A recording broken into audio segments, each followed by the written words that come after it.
হযরত সাদ বিন আবি ওয়াক্কাস রাদিয়াল্লাহু তাআলা তিনি 18 বা 19 বছর বয়সে ইসলাম কবুল করেন এবং ইসলাম কবুল করার পর তার মা হামনা বিনতে সুফিয়ান, আবি সুফিয়ানের ভাইজি, তিনি দারুণভাবে অসন্তুষ্ট হয়ে গেলেন এবং তিনি অনির্দিষ্ট কালের জন্য ধর্মঘট করলেন। অনশন ধর্মঘট। অনশন ধর্মঘট কিন্তু নতুন কিছু না, আগেও ছিল।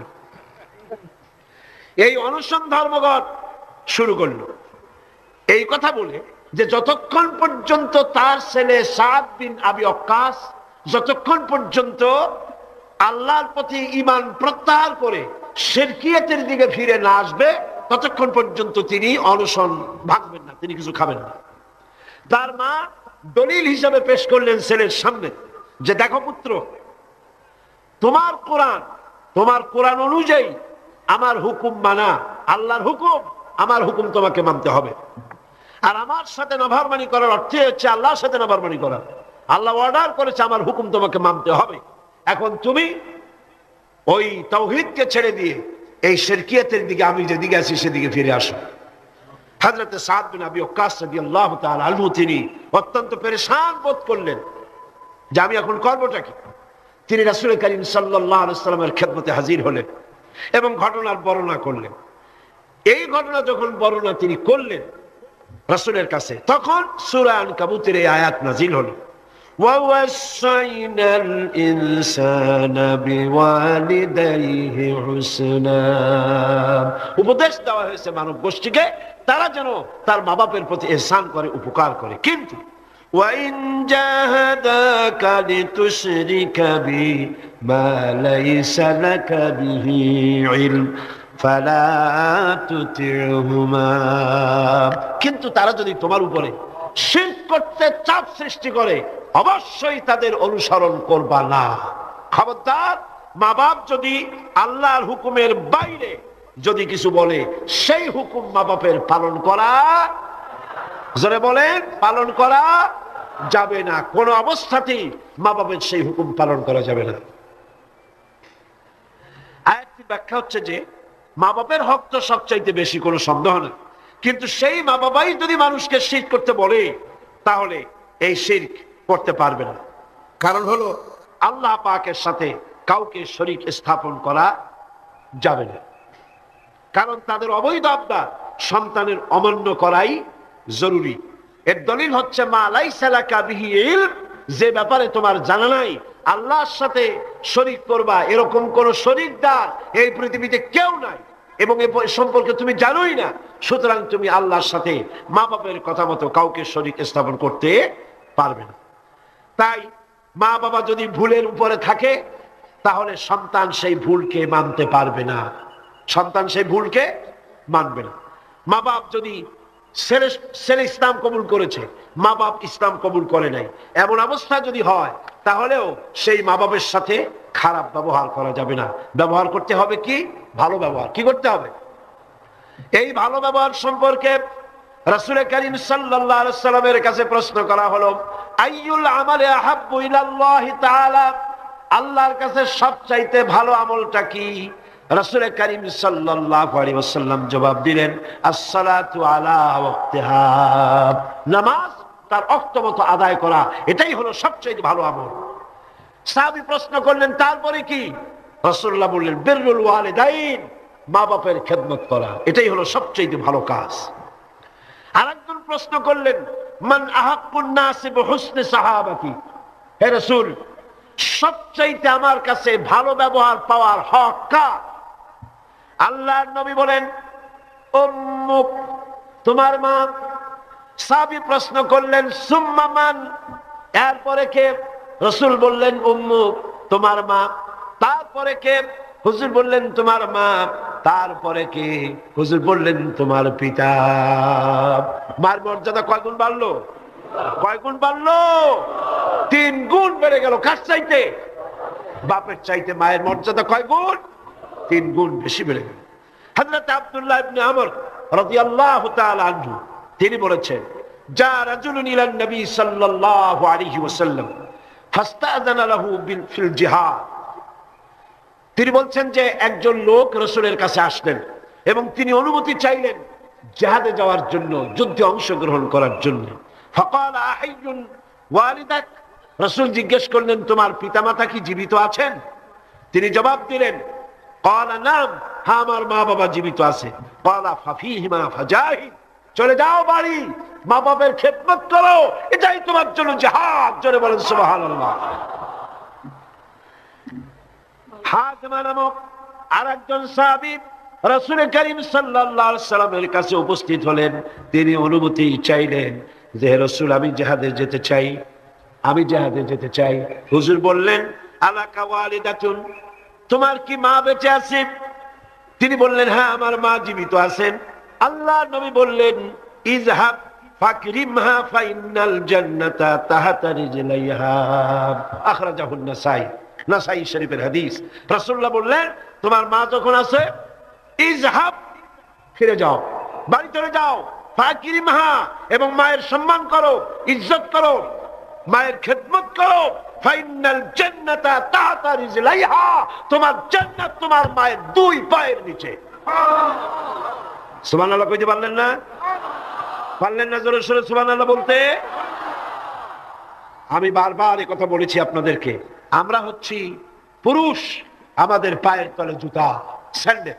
আমাদের পায়ের তলে কি? জুতা, স্যান্ডেল। আর এই পর্দার আড়ালে যারা বসে আছেন, আমার ঘরে আপনার ঘরে যারা আছেন, আমাদের মা বোনেরা মায়ের জাত। নারীরা হচ্ছে কিসের জাত? নারীরা কিসের জাত?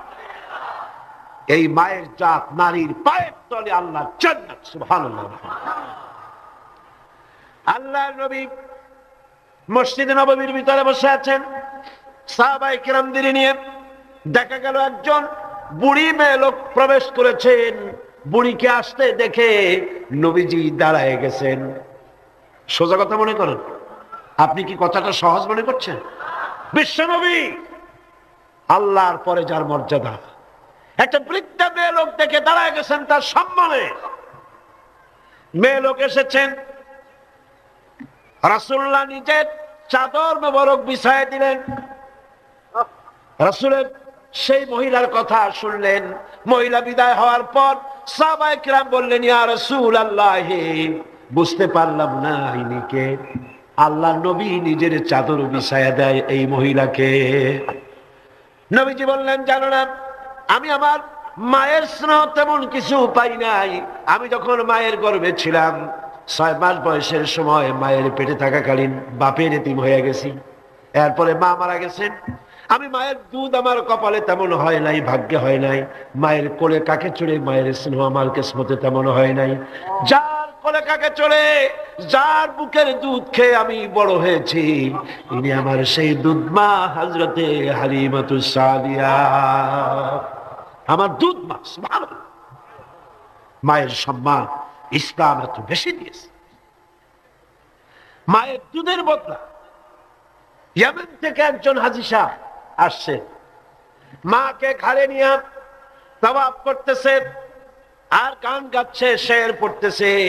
মায়ের হক আদায় করে ফেলেছি, মাকে নিয়ে হজ করলাম, মাকে নিয়ে তায়েফ কি বলে মুজদালিফায় গেলাম, মিনায় গেলাম, রমিয়া হাজার করলাম, সাই করলাম, তাওয়াফ করলাম, মাকে গাড়ি নিয়ে সব করেছি। আমার মায়ের হক আমি আদায় করেছি। হযরত আব্দুল্লাহ বিন ওমর রাদিয়াল্লাহু তাআলা আনহুমা ওই লোকের শের শুনে, গান শুনে, এই কথা শুনে তিনি বললেন তুমি কিসের হক আদায় করেছো? তুমি তো তোমার মায়ের একটা আহ শব্দের হক আদায় করতে পারো নাই।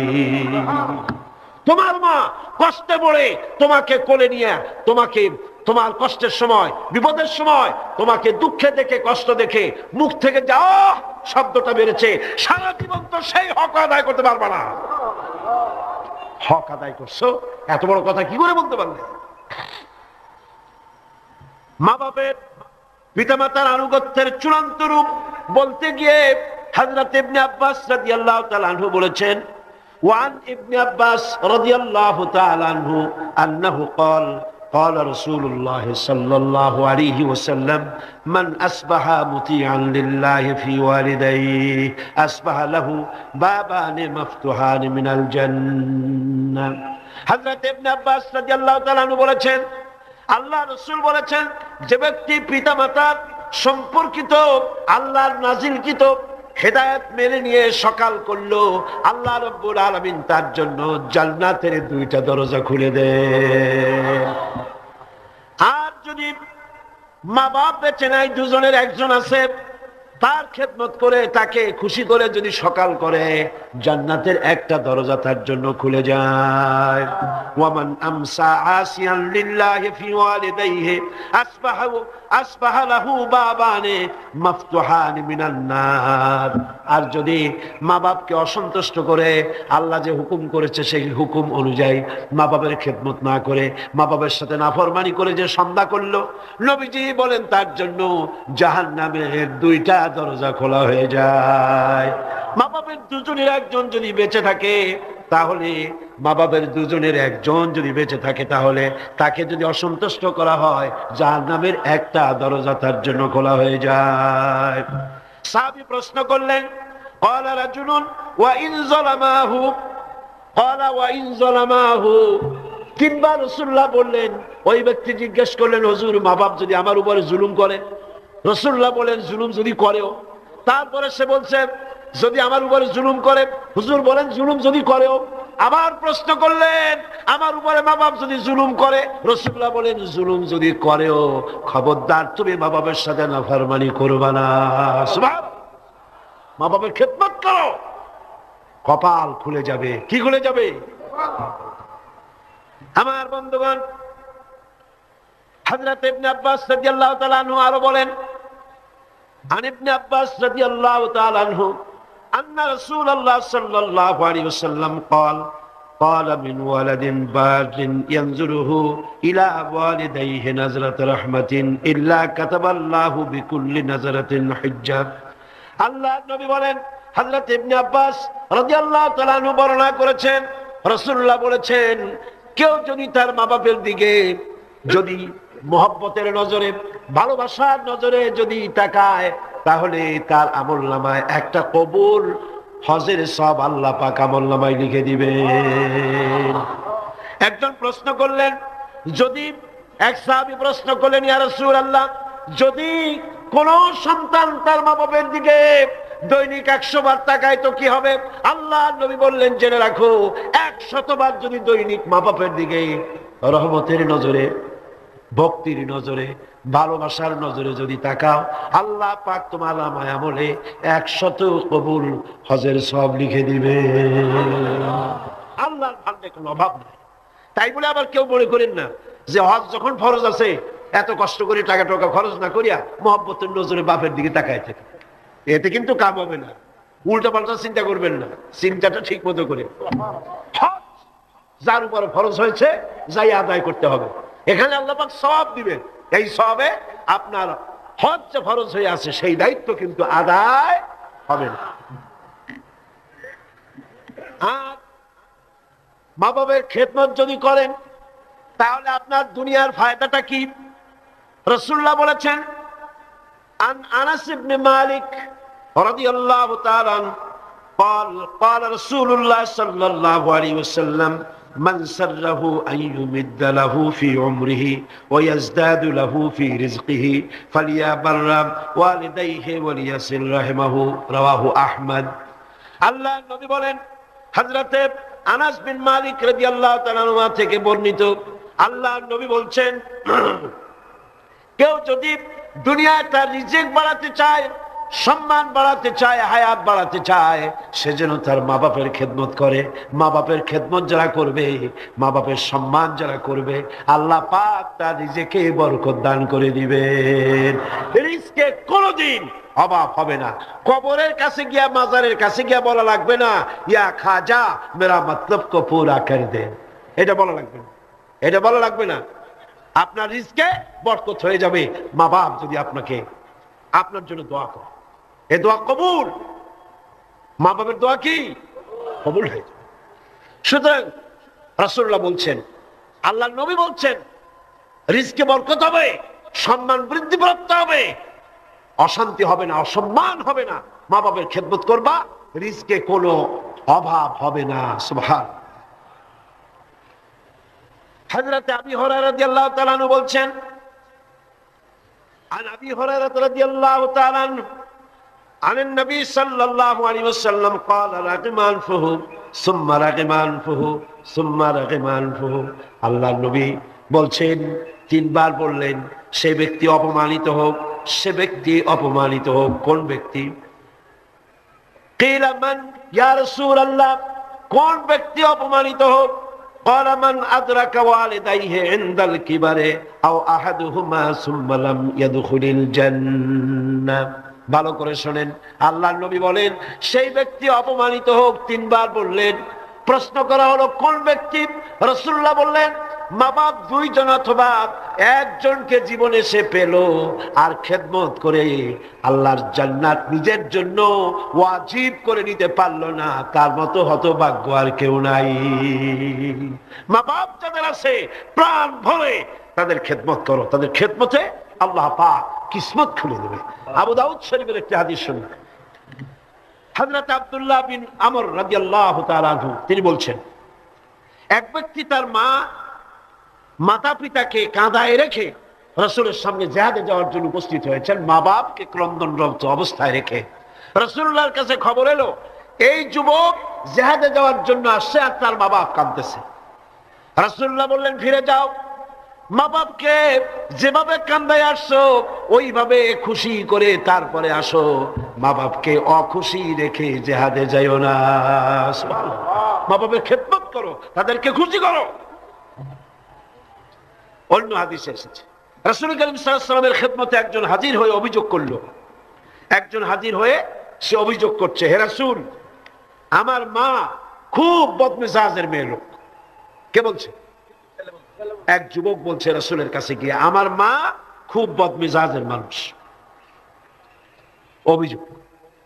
প্রিয় নবী তার জবাবে বললেন, হে যুবক, 9 মাস ধরে অব্যাহত ভাবে তোমার মা যখন তোমাকে গর্ভে ধারণ করেছিল তখন তো তোমার মায়ের মেজাজ খারাপ ছিল না। তোমার মা যখন তোমাকে পেটে ধরে রাখছিল তোমার মেজাজ খারাপ ছিল? আহারে কি সুন্দর কথা। পেটের ভিতরে একটা জীবিত মানুষ, একটা জীবিত মানুষের পেটের মধ্যে আর একটা জীবিত মানুষ, সে চুপ করে বসে নাই, কেন দিয়ে গুঁতা মারতেছে, হাঁটু দিয়ে গুঁতা মারতেছে। আমার তো মনে হয় যে এই রকমের যদি পুরুষের হইতো, পুরুষের যা মেজাজ খারাপ, দুনিয়া আসার সাথে সাথে ঠ্যাং ধরে আসার মারতো যে পেটের মধ্যে বসে এত নড়াচড়া করছি রে। আর মায়ের অবস্থাটা দেখেন, এত কষ্ট পেটে ধারণ করায়। ডেলিভারি যখন করলো 10 মাসের পেটে ধরার কষ্ট আর ডেলিভারির কষ্ট, ডেলিভারিতে তো কত কষ্ট হয় সে কথা আল্লাহ ছাড়া আর কেউ জানে না। এই ডেলিভারি যখন হয়ে যায়, মা যখন হুঁশে এলো, মা প্রথমেই জানতে হয় কি হয়েছে আমারে দেখাও। সন্তান যখন মায়ের চোখের সামনে তুলে ধরা হয়, আমার আল্লাহ পাক বলেন মায়ের 10 মাসের পেটে ধরার কষ্ট আর ডেলিভারির কষ্ট সন্তানের চেহারা দেখার সঙ্গে সঙ্গে মায়ের মন থেকে আমি আল্লাহ মুছে ফেলে দেই। রাসূলুল্লাহ বলছিল, যুবক, আজকে তুমি বলতেছো তোমার মায়ের মেজাজ খারাপ, কিন্তু 9 মাস যখন পেটের মধ্যে তুমি ছিলা তখন তো মায়ের মেজাজ খারাপ হয় নাই। যুবক তখন পাল্টা জবাব দিল, হে রাসূল, আমি মিথ্যা কথা বলছি না, আমার মা সত্যই তার মেজাজটা দারুণ খারাপ।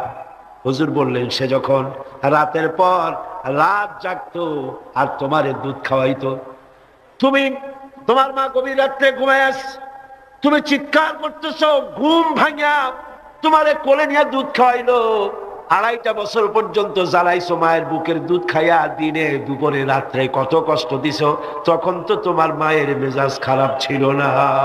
আরে আরে খেতে বসেছে মা কি করে? সকলকে আগে খাওয়ায়, স্বামীরে খাওয়াইলো, মেহমান খাওয়ালো, বাচ্চাদের খাওয়ালো, সব শেষে সামান্য তরকারি আর ভাত আছে, খাইতে বসছে সব শেষে, বাচ্চারে কোলে নিয়ে, বাচ্চা পায়খানা করে দিয়েছে কোলের মধ্যে। মা বিরক্ত হইল না, বিরক্ত হলো না, খাবারের থালাটা ছড়ায় রেখে মা বাচ্চাকে কোলে করে নিয়ে বাচ্চাকে সাফ করালো, নিজের কাপড় চোপড় সাফ করলো, তারপরে ক্রন্দনরত বাচ্চার মুখে 2-3টা চুমা দিয়া তারপর আবার খাইতে বসলো। যেই মা তোমারে নিয়া এভাবে করে 2.5টা মাস পর্যন্ত বুকের দুধ খাওয়া তোমারে বড় করলো, তখন তো তোমার মায়ের মেজাজ খারাপ ছিল না। যুবক বলছেন, হে রাসূল, আমার মা আমাকে নিয়ে যত কষ্ট করেছে আমি সে কষ্টের হক আদায় করে দিয়েছি। আমি তাকে হক আদায় করছি, তার খাবার দিয়েছি, পরার দিয়েছি, তারে নিয়ে হজ করেছি, হক আমি আদায় করে দিয়েছি। আল্লাহ নবী জিজ্ঞেস করলেন, সত্যি কি তুমি হক আদায় করছো? কয় যে হ্যাঁ, আমি হক আদায় করে দিচ্ছি। প্রিয় নবী জবাবে বললেন, তুমি তো বলছো হক আদায় করেছো, কিন্তু আমার প্রশ্ন হচ্ছে তুমি কি তোমার মায়ের সেই কষ্টের বদলা দিতে পেরেছো যে কষ্ট তোমাকে ভূমিষ্ঠ করার সময় তোমার মায়ের হয়েছিল? তোমাকে ডেলিভারি করার সময় তোমার মায়ের যে যন্ত্রণা হয়েছিল সে হককে আদায় করতে পেরেছো? কিয়ামত পর্যন্ত আদায় করতে পারবে না। খবরদার, মা বাবার সঙ্গে নাফরমানি করবে না। মাতা পিতার সাথে যারা নাফরমানি করে তাদের কপাল পুড়ে যায়। একজন প্রশ্ন করেছেন, হে রাসূল, আমার মা বাপ তো জীবিত নাই, আমি খেদমত কিভাবে করব? কিভাবে তাদের খেদমত করব? আমি তো বেয়াদবি করে ফেলেছি, অনেক নাফরমানি করেছি, করবোটা কি? এখন আমার উপায় কি? রাসূল করিম সাল্লাল্লাহু আলাইহি ওয়াসাল্লাম বলেছেন, এর জন্য উপায় আছে, 4টা পদ্ধতি আছে। 4 পদ্ধতিতে মা বাপের মৃত্যুর পরে তাদের খেদমত করা যায়। কয়রকম? কয়টা পদ্ধতি? মুখস্থ করেন। মা বাপের সাথে যারা নাফরমানি করেছেন অথবা করেন নাই, মা বাপ মরে গেছে, এখনো আপনার দায়িত্ব আছে। কয়টা? 4টা। খিসালুন আরবা, 4টা পদ্ধতি আছে। আদ-দুআউ লাহুমা ওয়াল ইস্তিগফারু লাহুমা ওয়াল ইনফাযু আহদিহিমা ওয়া ইকরামু সাদীকিহিমা। 4টা পদ্ধতিতে মৃত্যু মা বাপের খেদমত আপনি করতে পারেন। 1 নম্বরে হলো তাদের জন্য দোয়া করেন, সূরা ফাতিহা পড়েন, সূরা ইখলাস পড়েন। 3 বার সূরা ইখলাস পড়বেন, 1 বার কোরআন শরীফ খতম করার সওয়াব হয়ে যাবে। 1 বার সূরা ইয়াসিন পড়বেন, 10 বার কোরআন শরীফ খতম করার সওয়াব আমলনামায় লাগা হয়ে যাবে। দরুদ শরীফ পড়েন, এগুলি পড়ে মা বাবার জন্য দোয়া করেন, আর বলেন রব্বিরহামহুমা কামা রাব্বায়ানি সগীরা। মা বাবার জন্য দোয়া করেন। 1 কয়টা পদ্ধতি? কয়টা? 1 নম্বরে হলো দোয়া করা। 2 নম্বরে আল ইস্তিগফার, মা বাবার জন্য ক্ষমা চাওয়া আল্লাহর কাছে। আল্লাহকে বলতে হবে, রব্বুল আলামিন, আমার মা বাপ মানুষ, অন্যায় করেছে, ভুল করেছে, গুনাহ করেছে, গুনাহ হইতে পারে, আল্লাহ তুমি দয়া করে আমার মা বাপের জিন্দেগি গুনাহ খাতা মাফ করে দাও। বলেন আমিন। আরো বলতে হবে, আল্লাহ পাক, আমার মা বাপ জীবনে যত গুনাহ করেছে তাদের জীবনের সাইয়্যাত গুলি হাসানাত দিয়া তুমি বদলাইয়া দাও। তুমি যদি ইচ্ছা করো তাহলে তো আমার মা বাপ যে গুনাহ করছে এই গুনাহগুলি তুমি নেকির পাল্লায় নেক বানায় উঠাই দিতে পারো। পারে না? পারে না? সেভাবে দোয়া করো। 3 নম্বরে তাদের ওয়াদা পূরণ করো। মা বাপ যে সব ওয়াদা করে গেছেন, পূরণ করতে পারেন নাই, মা বাপের ওয়াদাগুলি পূরণ করে দাও। 4 নম্বরে মা বাপের যেসব বন্ধু আছে, মায়ের যেসব বান্ধবী আছে, তাদের সঙ্গে সম্মানজনক আচরণ করো, মাঝে মধ্যে তাদেরকে হাদিয়া দিও। পিতার আত্মীয়দের, পিতার বন্ধুদের সাথে বাপের মতো শ্রদ্ধা করো, সম্মান করো। সুবহানাল্লাহ, সুবহানাল্লাহ। রাসূলকে প্রশ্ন করা হয়েছে, হুজুর আমি তো অনেক গুনাহ করে ফেলছি, আমার উপায় কি? হুজুর বললেন, মায়ের খেদমত করো।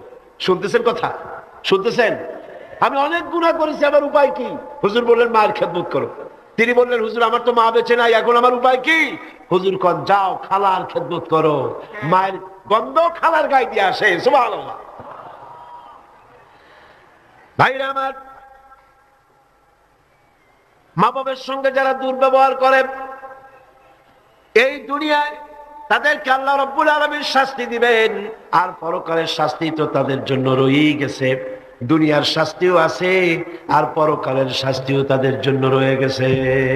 মা বাপের দোয়া অবশ্যই কবুল। 3 জনের দোয়া মুস্তাজাবুদ দাওয়াত। 3 জন। কয়জন? 3 জন। পীর সাহেবের দোয়া, মাওলানা সাহেবের দোয়া, সুফি সাহেবের দোয়া কবুল হইতেও পারে, নাও হইতে পারে, কোনো গ্যারান্টি নেই, গ্যারান্টি নেই, হইতেও পারে নাও হইতে পারে। কিন্তু আল্লাহর নবী তিনজনকে গ্যারান্টি দিয়েছেন, মুসাফির, প্রবাসী,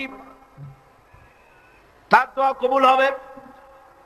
যেমন পাকিস্তান থেকে যাবে আশরাফিয়ার মুহতামিম হযরত মাওলানা ফজলুর রহিম সাহেব এখানে উপস্থিত হয়েছেন, কসরের নামাজ পড়ছেন, প্রবাসী মুসাফির, মুসাফিরের দোয়া কবুল হবে, বলেন সুবহানাল্লাহ।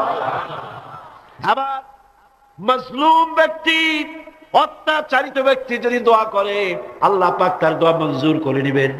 আর মা বাপ যদি সন্তানের জন্য দোয়া করে অবশ্যই সেই দোয়া কবুল হয়ে যাবে, অবশ্যই মা বাপের দোয়া কবুল, কোনো সন্দেহ নাই, লা শাক্কা ফি ওয়ালা রাইবা ফি। মা বাপ দোয়া করলে কবুল হবেই হবে, সুবহানাল্লাহ। এখন এই আয়াতের শেষ দিকে আল্লাহ পাক বলছেন, ফালা তুতিউহুমা ওয়া সাহিবুহুমা ফিদ দুনিয়া মারুফা। মা বাপ যদি মুশরিক হয়, মুশরিকা হয়, তাহলে তাদের সাথে আচরণটা কিন্তু খারাপ করা যাবে না। কথা বুঝতে পেরেছেন? আচরণ খারাপ করা যাবে না, আচরণ ভালো করতে হবে, ভালো হতে হবে, সদাচার করো, সদাচরণ করো। মা বাপ যদি অমুসলিম হয়, গুনাহগার হয়, এমনকি মা যদি বেশ্যা হয়, তোমার কাছে মা মাই, খবরদার মায়ের সাথে নাফরমানি করতে পারবে না। কথা বুঝে আসছে? মাথায় ঢুকতেছে? মাথায় ঢুকতেছে? এবার দেখুন হযরতে আসমা বিনতে আবি বকর রাদিয়াল্লাহু তাআলা আনহা, তিনি বলছেন, আনা আসমা বিনতে আবি বকর রাদিয়াল্লাহু তাআলা আনহা قالت قدمت علي امي وهي مشركه في عهد رسول الله صلى الله عليه وسلم। রাসূলুল্লাহর যুগে আমার মা মুশরিক অবস্থায় আমার বাড়ি আসলো। আমি প্রশ্ন করলাম, হে রাসূল, হে রাসূল, আমার মা আমার বাড়িতে আসছে, আমি কি তার সঙ্গে আত্মীয় জনিত ব্যবহার করব নাকি? আমার মা হিসাবে তার সাথে আমি সেরকম ব্যবহার করব নাকি? অথচ তিনি হচ্ছেন, তিনি ইসলামের প্রতি বেজার, আপনার প্রতি নাখোশ, আল্লাহর প্রতি নাখোশ, ইসলাম তিনি ভালোবাসেন না। আমার বাড়ি আসছে, আমি তার মেয়ে, আমি এখন তার খেদমত করা বা তার প্রতি ভালো ব্যবহার করা আমার জন্য কি রকম হবে আপনি বলেন? নবীজি বললেন, অবশ্যই তুমি তোমার মায়ের সাথে সম্মানজনক, আত্মীয়তাজনক, মায়ের সাথে সন্তান যেমন ব্যবহার করে সেই ব্যবহার করা লাগবে। মা মুশরিকা হতে পারে, ব্যবহার পাবে সে সন্তান যে ব্যবহার করা উচিত সেই ব্যবহারই পাবে। এই জন্য যাদের মা এবং পিতা মুশরিক বা মুশরিকা, তাদের জন্য সন্তান কেঁদে কেঁদে আল্লাহর কাছে দোয়া করবে। তোমার মা যদি বেনামাজি হয়, তোমার বাপ যদি বেনামাজি হয়, তাহলে তাদের নসিহত করতে গিয়া আঙ্গুল উঁচু করে, চোখ রাঙাইয়া, মাথায় ধমক দিয়া, ধমকের সুখে সুরে মা বাপকে কথা বলতে পারবা না। পায়ে ধরে বলো মাকে, পিতাকে পায়ে ধরে বলো, বাবা, হে আমার মা বাবা, নামাজ পড়ছেন না, এটা জাহান্নামের রাস্তা, অনুগ্রহ করে নামাজ পড়ুন। ধমক দেওয়া যাবে না। সুবহানাল্লাহ। আমার বন্ধুগণ, মা বাপের জন্য কেঁদে কেঁদে দোয়া করতে হবে।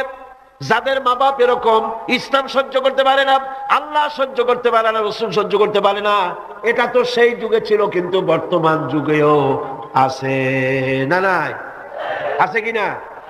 এই মাহফিলও বহুত মহিলা এভাবে চিঠি আমাকে লিখেছেন, মাহফিলে আসে কিন্তু স্বামী তা বরদাস্ত করতে পারে না, কিন্তু সিনেমায় গেলে কোনো খারাপ কিছু বলে টলে, সেখানে যাও, মাহফিলে যাও।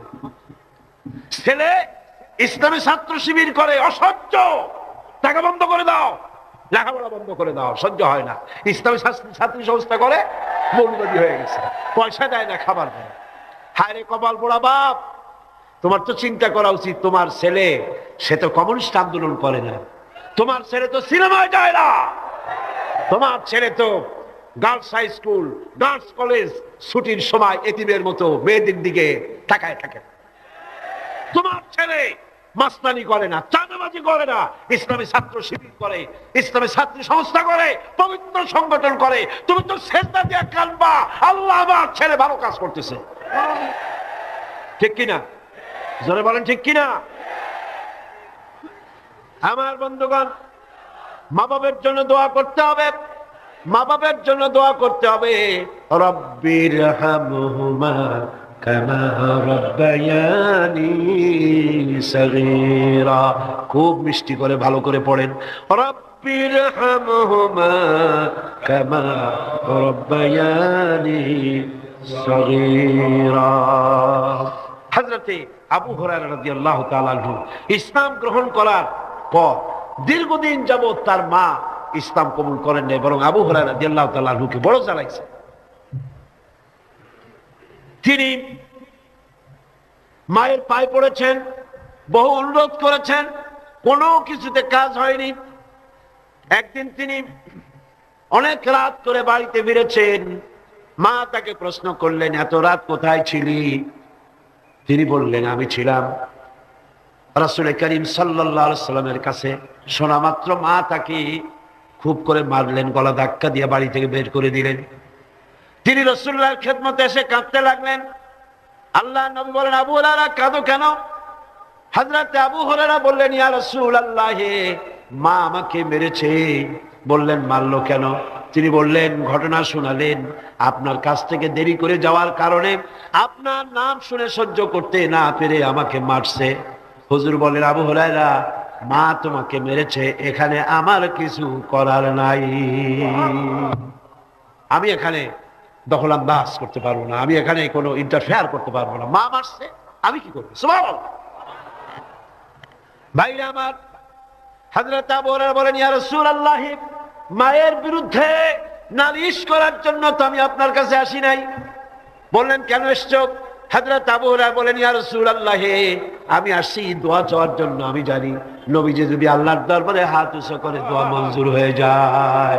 আপনি আমার মায়ের জন্য হেদায়েতের জন্য দোয়া করুন। মা দুহাত তুলে দোয়া কর। আল্লাহর নবী তখন দুহাত উঁচু করে দোয়া করলেন, আল্লাহুম্মা ইহদি উম্মা আবি হুরায়রা, আয় আল্লাহ, আমি দোয়া করি আবু হুরায়রার মাকে তুমি হেদায়েত নসিব করে দাও। হযরত আবু হুরায়রা দৌড় দিলেন। কয়েকজন সাহাবী পিছন থেকে টেনে ধরলেন, দৌড়াও কেন? কোনো বিপদ হলো নাকি? তিনি বললেন, না, কোনো বিপদ হয় নাই, তবে দৌড়াও কেন? তিনি বললেন, দৌড়াই এই কারণে, আমাকে যেতে দাও, বাড়ি পর্যন্ত আমি দৌড়াই যেতে চাই। আমি বাড়ি পর্যন্ত দৌড়াই গিয়ে দেখতে চাই। আমি দৌড়ে আমার বাড়িতে আগে পৌঁছলাম না, রাসূলুল্লাহর দোয়া আমি বাড়ি যাওয়ার আগে রাসূলের দোয়া আমার বাড়ি পর্যন্ত গেল নাকি?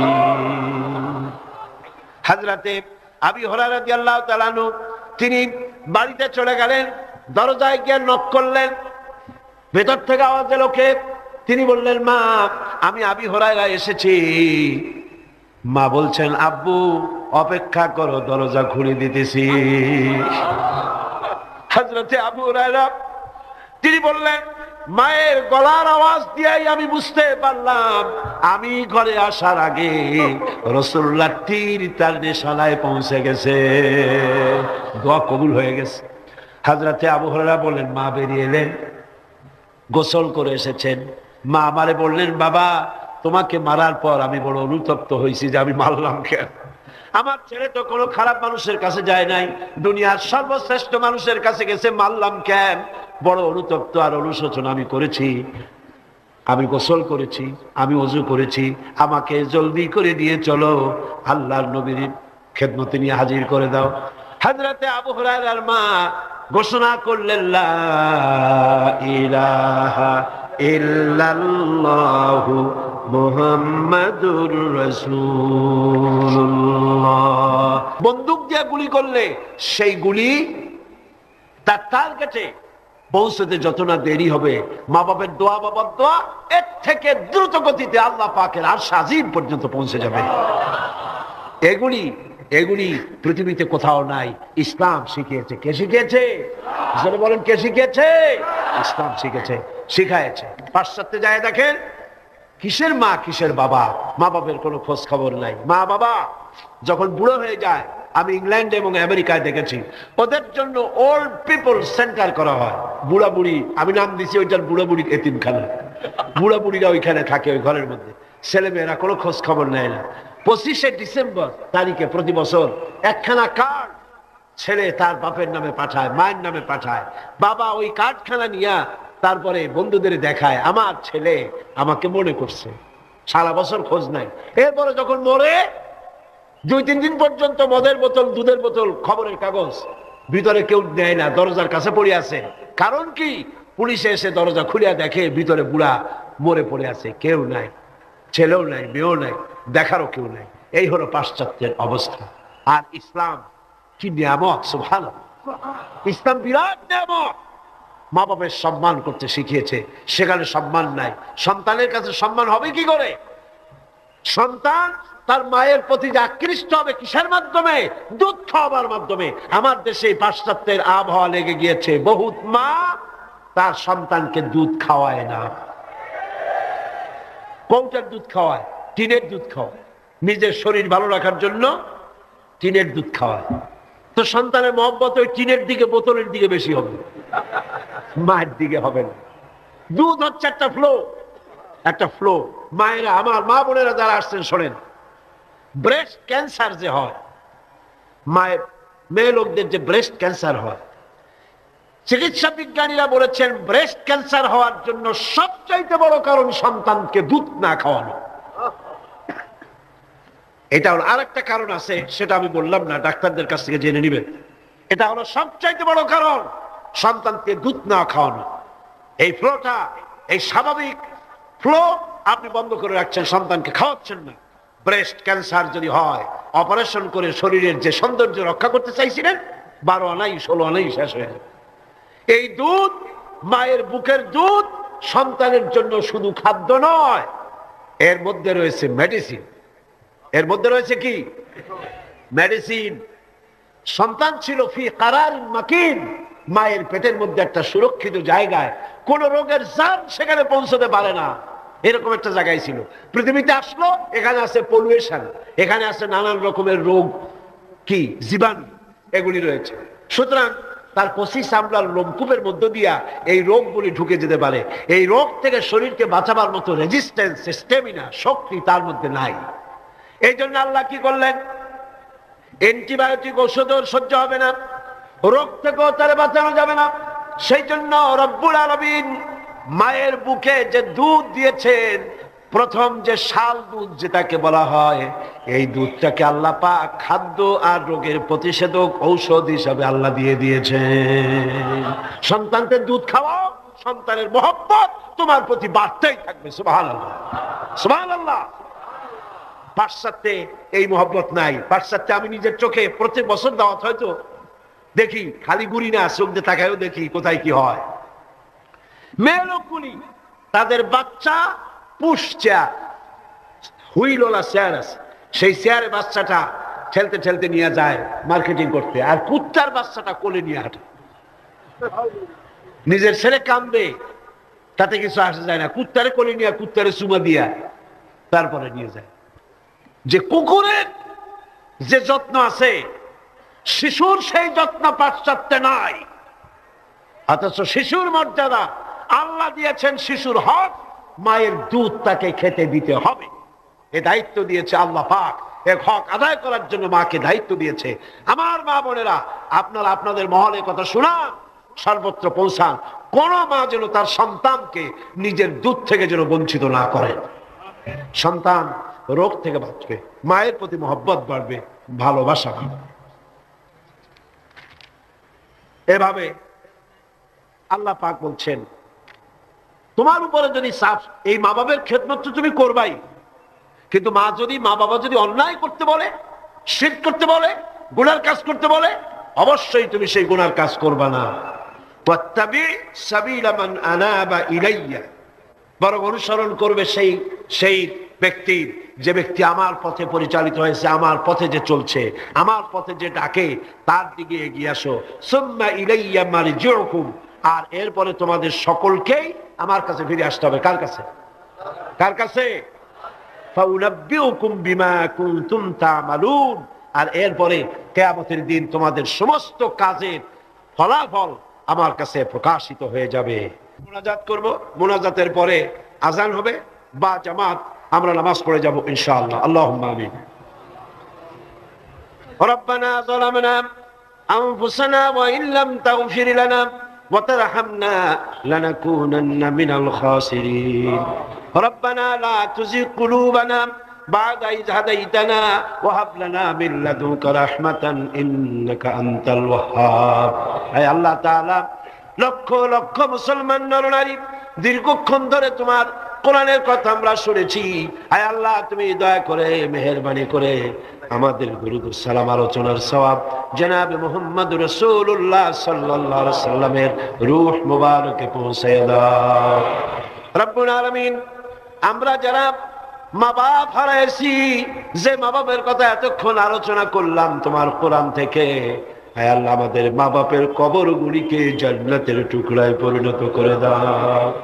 রব্বিরহামহুমা কামা রব্বায়ানি সগীরা। সবাই পড়েন রব্বিরহামহুমা কামা রব্বায়ানি সগীরা। আয় আল্লাহ তাআলা, সারা জীবন যত গুনাহ করেছি আল্লাহ তুমি আমাদের গুনাহগাতা মাফ করে দাও। আল্লাহ এই তাফসীরুল কোরআন মাহফিল কিয়ামত পর্যন্ত কবুল করে নাও। ربنا تقبل منا إنك أنت السميع العليم وتب علينا إنك أنت التواب الرحيم سبحان ربك رب العزة عما يصفون وسلام على المرسلين الحمد لله رب العالمين واجعل آخر كلمة عند الموت لا إله إلا الله محمد رسول الله। আসসালামু আলাইকুম। আল্লাহর কাছে পানাহ চাচ্ছি। আল্লাহ রাব্বুল আলামিন এখানে বলছেন ওয়াসাইনাল ইনসানা বিওয়ালিদাইহি। আল্লাহ পাক বলছেন আমি মানুষকে নসিহত করেছি, উপদেশ দিয়েছি, তারা যেন তাদের মা বাপের হককে যেন চিনে নেয়, যেন বুঝে নেয়। কারণ হলো মানুষের প্রধানতম দায়িত্ব হলো আল্লাহর উপরে ঈমান আনা, আর তারপরে দায়িত্ব হলো আল্লাহর উপরে ঈমান নিষ্ঠা আনুগত্য করার পরে পারিবারিক কর্তব্য পালন হলো প্রথম দায়িত্ব। আর সেই প্রথম দায়িত্বের শুরুতে উচ্চ স্থান হলো আল্লাহর পরে, উচ্চ স্থান হলো মা বাপের। সুবহানাল্লাহ। আল্লাহর পরে, আল্লাহ রাসূলের পরে সবচাইতে উচ্চ স্থান কার? আল্লাহর আনুগত্যের পরে মা বাপের আনুগত্য যেন মানুষ করে। এজন্য আল্লাহ রাব্বুল আলামিন তিনি বলছেন وَقَضَى رَبُّكَ أَلَّا تَعْبُدُوا إِلَّا إِيَّاهُ وَبِالْوَالِدَيْنِ إِحْسَانًا। তোমার রবের পক্ষ থেকে এটা ফয়সালা হয়ে গিয়েছে, এটা চূড়ান্তভাবে ফয়সালা হয়েছে যে আমি আল্লাহর পরে, আমি আল্লাহর ইবাদতের পর এহসান করতে হবে, উপকার করতে হবে, ভালোবাসতে হবে, মহব্বত করতে হবে, এহসান করতে হবে মা বাপের। কার? চিল্লাইবেন কার? মা বাপের আনুগত্য করা, হুকুম মানা আল্লাহ পাক ফরজ করে দিলেন।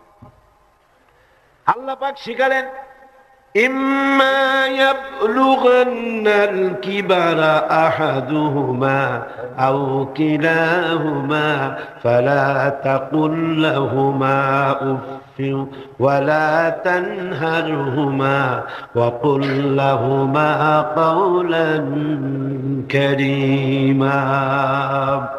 আল্লাহ পাক বলছেন তাদের মধ্যে একজন অথবা উভয় তোমাদের সম্মুখে যখন বার্ধক্যে পৌঁছে যায় তাহলে তাদেরকে তাদের সামনে এই শব্দটি পর্যন্ত বলো না, এবং তাদেরকে ভৎসনা করো না, ধমকের স্বরে কথা বলো না, মাথা উঁচু করে ধমকের স্বরে চোখ রাঙায় কথা বলো না, বরং আদবের সাথে সম্মানের সাথে কথা বলো। সুবহানাল্লাহ। মা বাবার সাথে কেমনে কথা বলতে হবে আল্লাহ পাক শিখায় দিচ্ছেন। মা বাবার সঙ্গে কথা বলবা ভদ্রতার সাথে, সম্মানের সাথে, এবং তাদের সাথে দোয়া করতে হবে আল্লাহ রাব্বুল আলামিনের কাছে। আল্লাহ পাক শিখাচ্ছেন ওয়াখফিদ লাহুমা জানাহাদ দুল্লি মিনার রাহমা ওয়াকুর রাব্বিরহামহুমা কামা রাব্বায়ানি সগীরা। হে পরওয়ারদিগার, এভাবে দোয়া করো। মা বাপ তাদের জন্য নরম এবং বিনীত হয়ে তাদের সামনে অবনত হও, করুণার ডানা বিছায়া দাও। মা বাবার জন্য কি করো? করুণার ডানা বিছায়া দাও, আর তাদের জন্য এইভাবে দোয়া করো, হে আমার রব, আমার শিশুকালে, আমার সহায়হীন সময়, আমার যখন কোনো উপায় ছিল না, পায়খানা করে বিছানায় পায়খানার ভিতরে পড়ে থাকতাম, সাফ করতে আমি পারি না, বলতেও পারি না, আমার ভাষা নাই। শীতের রাতে পেশাবের মধ্যে পড়ে আছি, এত অসহায়, আমি না কাঁদলে কেউ আমার কাছেও আসে না, কথা বলতে পারি না। আমার অসহায় সময় আমার মা বাপ যেভাবে আমাকে স্নেহের করে লালন পালন করেছে, হে আমার মাবুদ, অকৃত্রিম স্নেহ দিয়ে আমাকে যেভাবে লালন করেছে, আয় আল্লাহ, তুমি আমার মা বাপকে তোমার রহমতের করে লালন পালন করো।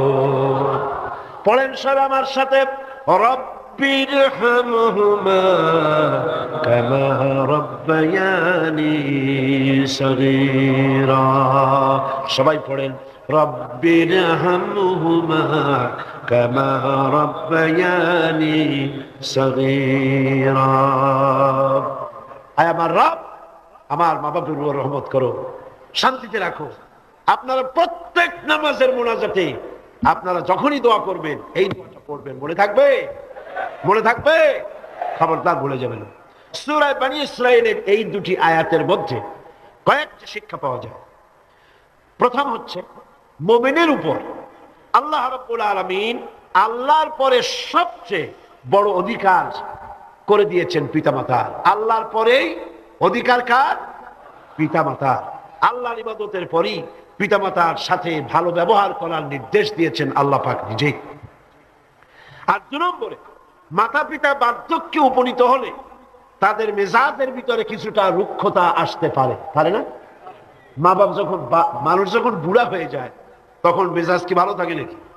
না না, এক পিড়ি সদ বিমারি, একটা রোগী শত, এক বার্ধক্য শত রোগের উৎস। নানান রকমের রোগ ব্যাধি আসে, কানে কম শোনে, স্বাস্থ্য ভালো না, মেজাজ খারাপ, এই জন্য তাদের মেজাজটা একটু রুক্ষ হয়ে যায়। সন্তান তাতে যেন বিরক্ত না হয়, খুশির সাথে বরদাস্ত করতে হবে, এমনকি ওহ শব্দটি বলা যাবে না। সুবহানাল্লাহ, আল্লাহ নিষেধ করছেন বরদাস্ত। অনেক লোক আছে, মা বাবা বুড়ো হয়ে গেছে, আর এই বুড়ো হয়ে যাওয়ার পর বিরক্ত হয়ে সন্তান বলতে থাকে, এই বুড়িটা মরে না কেন, বুড়াটা মরে না কেন? বলেন নাউজুবিল্লাহ, মরে না কেন? আমার বন্ধুগণ, কি করে এই কথা আপনার মুখ থেকে বেরোলো? আপনার কি মনে নাই, আপনি যখন ছোট ছিলেন তখন অসুস্থ হয়েছেন, টাইফয়েড হয়েছে, রোগ হয়েছে, ডাক্তারপত্র তেমন সেকালে পাওয়া যেত না, আপনার কাছে বসে ঘরে বৈদ্যুতিক লাইট নাই, কেরোসিনের আলো জ্বালায়া মা শিয়রে বসে বসে কোরআন শরীফ তেলাওয়াত করে আর চোখের পানি দর দর করে পড়তে থাকে। আখিরি রজনীতে মা দুহাত উঁচু করে রোগাক্রান্ত মৃত্যু শয্যায় শায়িত সন্তানের পাশে বসে দোয়া করে, রব্বুল আলামিন, আমার জীবনের বিনিময়ে আমার সন্তান তার হায়াত দারাজ করে দাও। যেই মা এমন করে দোয়া করে সন্তানের জন্য, সেই সন্তান বউর কথা মতো অথবা নিজেই মায়ের মেজাজ খারাপ দেখে বলে, বুড়িটা মরে না কেন? নাউজুবিল্লাহ, নাউজুবিল্লাহ। আল্লাহ পাক বলছেন, মাতা পিতার মান মর্যাদার দিকে লক্ষ্য রাখো। সূরা বনী ইসরাঈল আয়াতে এই শিক্ষা পাওয়া যায়, মান মর্যাদার ভিতরে উপরে লক্ষ্য রাখো, কারণ এখন আয় রোজগার করতে পারে না আগের মতো, তাদের অভিমান আসতে পারে, যখন যা প্রয়োজন সন্তান তা দেয় না, বউ একটা ঘরের মধ্যে দাজ্জাল মার্কা, চাইলেও পায় না, নানান রকম অসুবিধার কারণে মান অভিমান হতে পারে, গোসা হতে পারে। আল্লাহ নির্দেশ করছেন, সন্তান তুমি যেন মা বাপের সাথে রাগারাগি করবা না,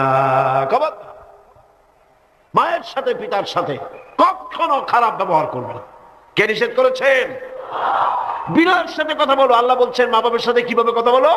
বিনয়ের সাথে, নরম সুরে, একান্ত অনুগত খাদেমের মতো কথা বলো। সুবহানাল্লাহ। পিতামাতার অসহায় এবং দুর্বল অবস্থায় তাদেরকে বেশি করে সম্মান করো, কারণ মনে রাখা দরকার, তোমার হাজারো বিরক্তি সহ্য করেছে ছোটবেলায় তোমার মা বাবা, হাজারো বিরক্তি সহ্য করেছে। কোলে উঠেছো, ঘাড়ে উঠেছো, পেশাব করেছো, পায়খানা করেছো, বিরক্তি সহ্য করে নাই মা? সহ্য করে নাই? হাজারো বিরক্তি সহ্য করেছে। এজন্য আল্লাহ পাক বান্দাকে স্মরণ করে দিয়েছেন, বান্দারে মা বাপের জন্য দোয়া করবি, রব্বিরহামহুমা কামা রাব্বায়ানি সগীরা। এই দায়িত্ব কে দিলেন? কে দিলেন? এখন আপনি যেন দায় সারার জন্য, আল্লাহ দায়িত্ব দিছে বলে আপনি দায় সারার মতো মায়ের একটু কাপড় দিলেন, বাপের একটু জামা দিলেন, 2-5টা টাকা দিলেন, দায় সারার জন্য দিচ্ছেন না অন্তরের মহব্বত দিয়ে দিচ্ছেন? এটা দেখছেন কে?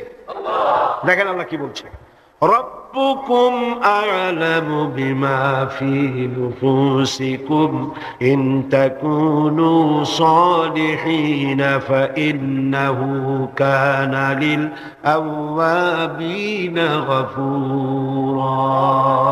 তোমার রব কিন্তু জানেন যে তুমি কি দায় সারা গোছের কাজ করছো, না আমার অর্পিত দায়িত্ব হিসেবে তুমি তোমার মাকে সম্মান করছো, টাকা দিচ্ছ, পিতাকে সম্মান করছো, আমি দেখতে পাচ্ছি। তবে আল্লাহ পাক তওবাকারীকে ভালোবাসেন, সালিহিনদেরকে ভালোবাসেন, আর আল্লাহ পাক হচ্ছেন গফুর, তিনি হচ্ছেন ক্ষমাশীল। দায়িত্ব পালন হিসেবে মহব্বত দিয়ে, ভালোবাসা দিয়ে, শ্রদ্ধা দিয়ে তোমার মা বাপের খেদমত করবে, দায় সারা গোছের জন্য না হয়। কারণ এককালে তুমি ছেলে যাদের মুখাপেক্ষী, ভালো করে শোনেন, এককালে আমরা সবাই মা বাপের মুখাপেক্ষী ছিলাম না? বলেন ছিলাম না? এককালে তুমি যাদের মুখাপেক্ষী ছিলে তারা আজ তোমার মুখাপেক্ষী হয়ে গেছে। আবার সময় আসবে যখন আমরাও আমাদের সন্তানদের মুখাপেক্ষী হয়ে যাব। তিলকাল আইয়ামু নুদাবিলুহা বাইনান নাস, এটাই হলো ইতিহাস, এরকমই হবে। দাদা বসেছিল পুকুর পাড়ে গোসল করবে, একেবারে কুজো হইয়া হাঁটু মাথার উপর উঠে গেছে। নাতি কাছে গিয়ে বলছে, দাদা বর্ষিটা কত দিয়ে কিনছো? দাদা তো বর্ষির মতো কুজো হয়ে গেছে। দাদা রসিকতা বুঝতে পেরেছেন। দাদা বলছেন, ভাই কেনা লাগবে না, সময় আসলে তুমিও একটা ফ্রি পাবা। কাজে আজকে আমরা এক সময় অসহায় ছিলাম, মা বাপ আমাদেরকে যত্ন করে লালন পালন করেছে, আজ তারা অসহায়। তুমি তাদেরকে যদি মর্যাদা দাও, তুমি তখন অসহায় হবে, তোমার সন্তান তোমাকে অবশ্যই মর্যাদা দেবে।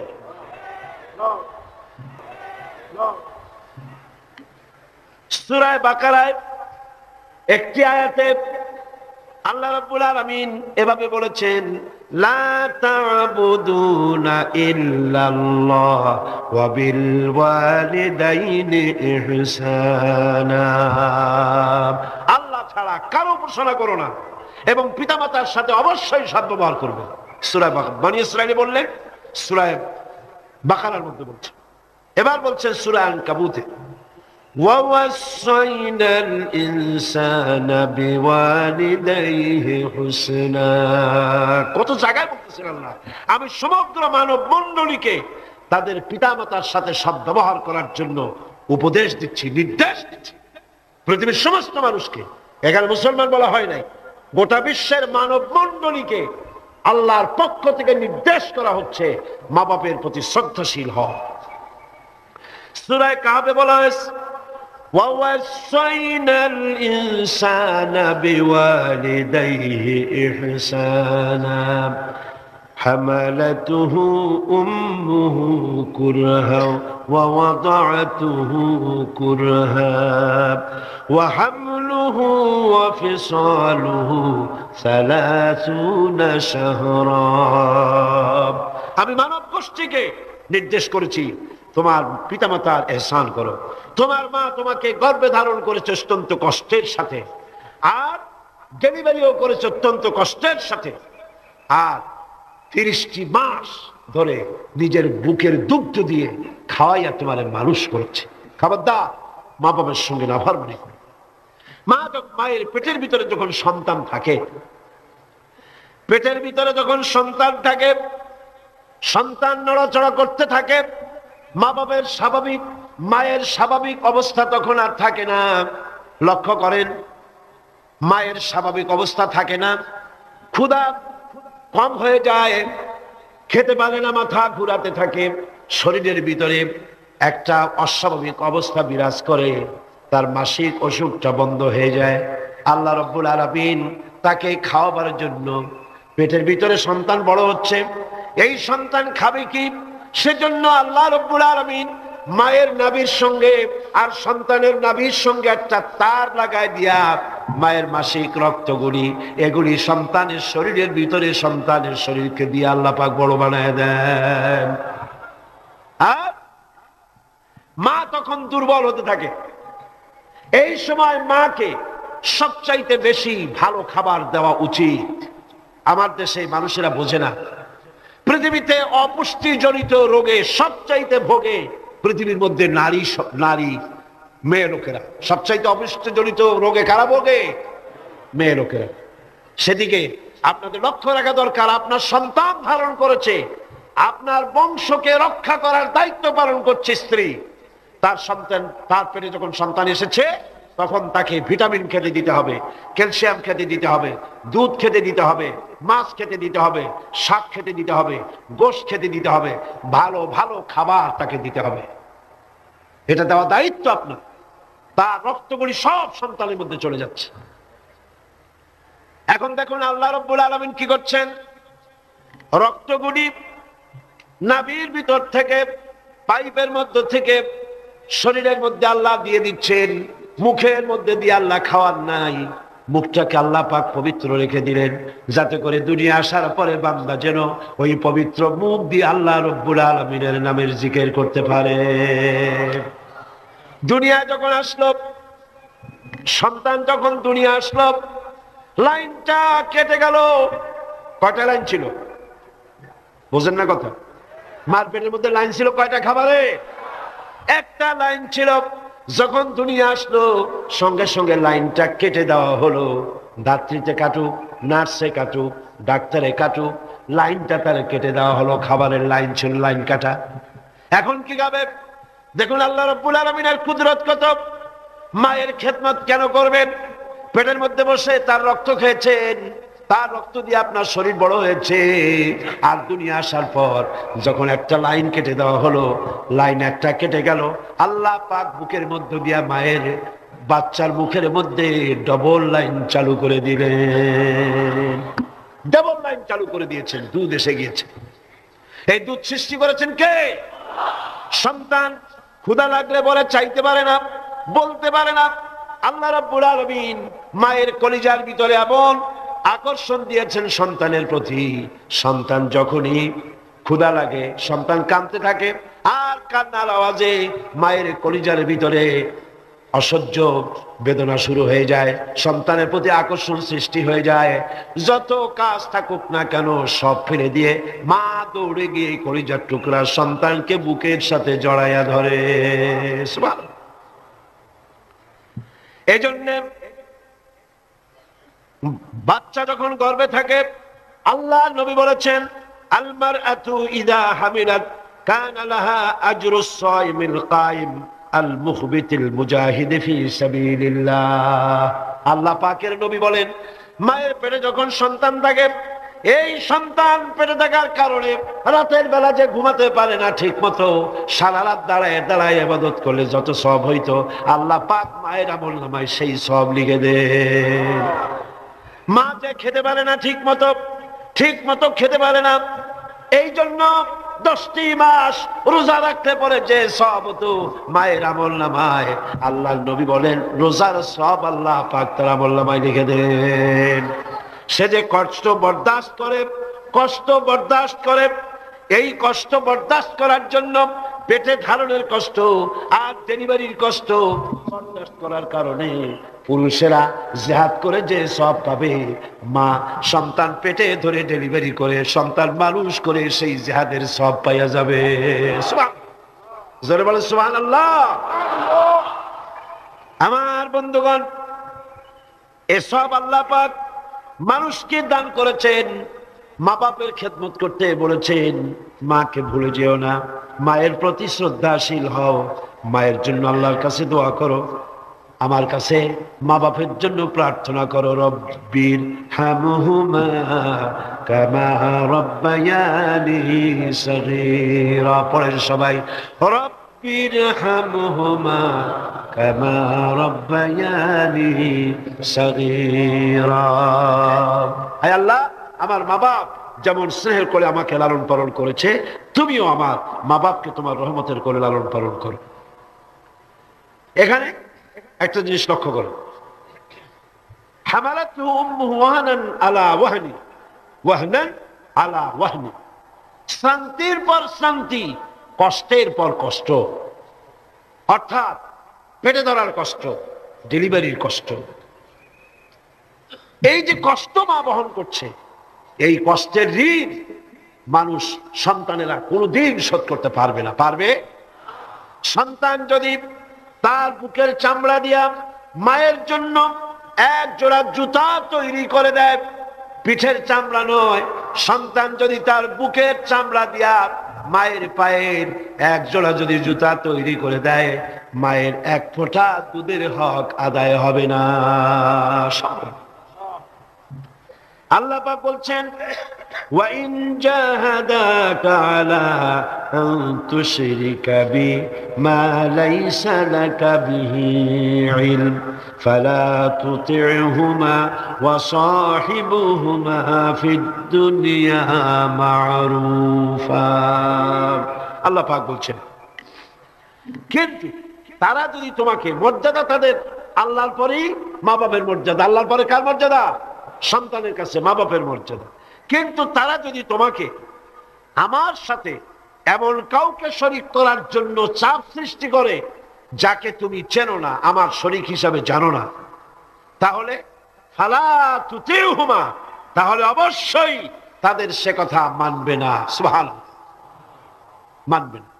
মা বাপের কথা কতটুকুন মানা যাবে এবং কতটুকুন মানা যাবে না, সে ব্যাপারেও শরীয়ত ঠিক করে দিয়েছে। ঠিক এরকম আরেকটি আয়াত সূরা আনকাবুতের মধ্যে এসেছে। আল্লাহ পাক বলছেন, ওয়া ওয়াসাইনাল ইনসানা বিওয়ালিদাইহি হুসনা ওয়া ইন জাহাদাকা লিতুশরিকা বিমা লাইসা লাকা বিহি ইলম ফালা তুতি'হুমা। আল্লাহ পাক নির্দেশ করছেন, মা বাপের খেদমত করো, সম্মান করো, ইহসান করো। আর তারা যদি তোমাদের উপরে কোনো চাপ সৃষ্টি করে আমার সাথে কাউকে শরীক স্থাপন করার জন্য, তাহলে অবশ্যই তাদের এই কথা তোমরা মানবে না। এর ব্যাখ্যা হচ্ছে, এই আয়াতটি নাজিল হয় সেই সময় যখন তিরমিজি, আহমদ এবং নাসাই এই তিনটি হাদিসে এই দৃষ্টান্তটা এসেছে এই আয়াত নাজিলের প্রেক্ষাপট সম্পর্কে।